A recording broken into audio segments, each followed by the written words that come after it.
तो क्या आप सच में जेनजी जनरेशन यानी कि देश के कॉकरोच एकजुट होकर सत्ता परिवर्तन करने वाले हैं? जिस शब्द को देश के सीजीआई ने बेरोजगार युवाओं के लिए कहा था यानी कि कॉकरोच, उसी शब्द को जेनजी जनरेशन ने स्वाभिमान से स्वीकार किया और एकजुट हो गए। और महज 6 दिन के भीतर ये संख्या बढ़कर अब 22 मिलियन यानी कि 2 करोड़ से भी अधिक हो चुकी है। अब ये केवल संख्या नहीं है बल्कि सरकार की सरदर्दी बन चुकी है। जी हाँ, जहां एक तरफ जेनजी जनरेशन अब शिक्षा मंत्री धर्मेंद्र प्रधान के इस्तीफे की मांग की जा रही है, तो वहीं दूसरी तरफ भाजपा सरकार में भी इस बात का डर सताने लगा है। और अब ये डर इतना सता रहा है कि केंद्रीय मंत्री किरण रिजिजू कह रहे हैं कि ये जो फॉलोअर बढ़ते जा रहे हैं इसमें से 49% तो पाकिस्तान के फॉलोअर हैं।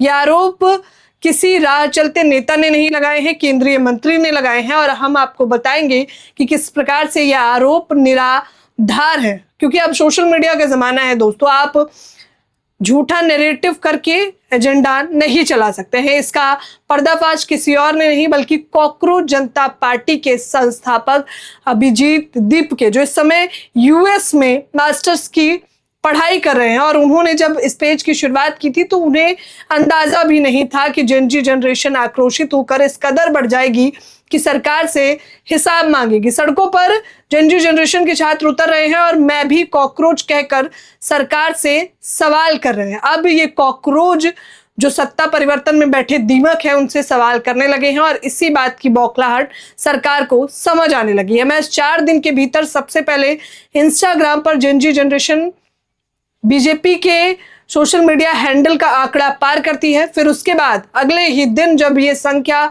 2 करोड़ पहुंच जाती है तब अभिजीत दीपके शिक्षा मंत्री धर्मेंद्र प्रधान के इस्तीफे की मांग करते हैं। वो कहते हैं कि धर्मेंद्र प्रधान अब तक जितनी भी घपलाखोरी शिक्षा विभाग में हुई है उसके हिसाब के लिए उन्हें अब केवल जिम्मेदारी नहीं लेनी है बल्कि इस्तीफा देना होगा। बस इसी के बाद अभिजीत दीपके को जान से मारने की भी धमकी आने लगी। अभिजीत दीपके ने अपने फोन में आए तमाम कॉल मैसेजेस को दिखाया और बताया कि किस प्रकार से मुझे और मेरे परिवार को खतरा है। आखिरकार अभिजीत ऐसा क्या मांग रहे थे? अभिजीत तो मुख्य तौर पर उन तमाम कॉकरोचेस की आवाज उठा रहे थे, उन तमाम बेरोजगार छात्रों की आवाज उठा रहे थे जो स्वैच्छिक इच्छा से बेरोजगार नहीं है बल्कि सत्ता प्रशासन की लापरवाही से, उनकी लाचारी की वजह से बेरोजगार है।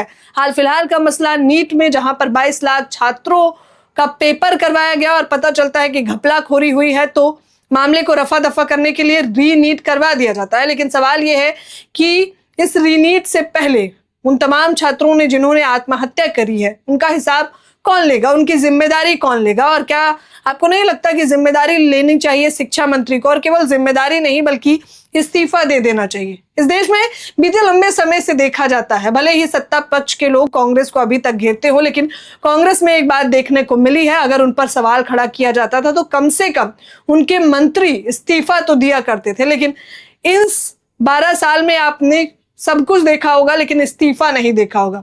रेल मंत्री, बड़ी से बड़ी रेल घटना हो जाती है, इस्तीफा नहीं देते हैं। शिक्षा मंत्री, पेपर लीक हो जाता है, इस्तीफा नहीं देते हैं। भारत के यशस्वी प्रधानमंत्री दूसरे से गुहार लगाते हैं कि विदेश यात्रा मत करिए और खुद विदेश यात्रा करके मेलेनी को मेलोडी चॉकलेट खिला रहे हैं, उस पर भी चर्चा नहीं होती। और ये सिलसिलेवार तरीके से चला आ रहा है और इसी का आक्रोश अब सोशल मीडिया के कॉकरोच जनता पार्टी हैंडल पर देखने को मिल रहा है। अभिजीत दीपके आगे कह रहे हैं कि उनकी जान को भले ही खतरा हो, उनके हैंडल को भले ही हैक करने का प्रयास किया जा रहा हो, लेकिन अब ये केवल व्यंग्यात्मक पेज नहीं है बल्कि एक मूवमेंट बन चुका है। यानी कि तमाम जेनजी जनरेशन कमर कस चुके हैं सत्ता परिवर्तन करने के लिए, लेकिन सत्ता पक्ष के झूठे आरोप को भी वो निराधार करते दिखाई दे रहे हैं। जैसे किरण रिजिजू ने आरोप लगाया कि 49% फॉलोवर तो पाकिस्तान से है। उसी का भांडा फोड़ते हुए अभिजीत दीपके सोशल मीडिया का आंकड़ा साझा करते हैं और बताते हैं 94% लोग इंडिया से जुड़े हैं कॉकरोच जनता पार्टी से। यानी कि ये जो पार्टी बनी है यह आम जनता की ही मुहिम है। सवाल सीधा सा है, आखिरकार सरकार जिम्मेदारी लेने के लिए तैयार क्यों नहीं?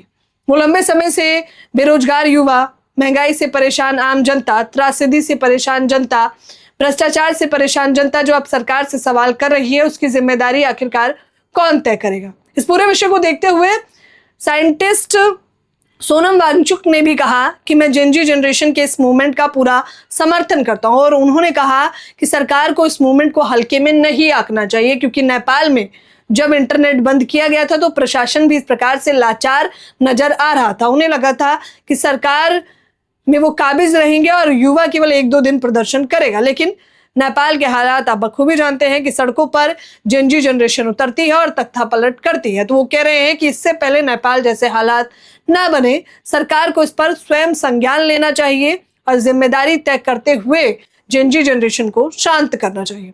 हालांकि इन तमाम प्रतिक्रियाओं पर आप लोगों की क्या कुछ प्रतिक्रिया है? आप लोग हमारे चैनल हिंद समाचार को शेयर करें, सब्सक्राइब करें और अपनी राय कमेंट बॉक्स में दें। धन्यवाद।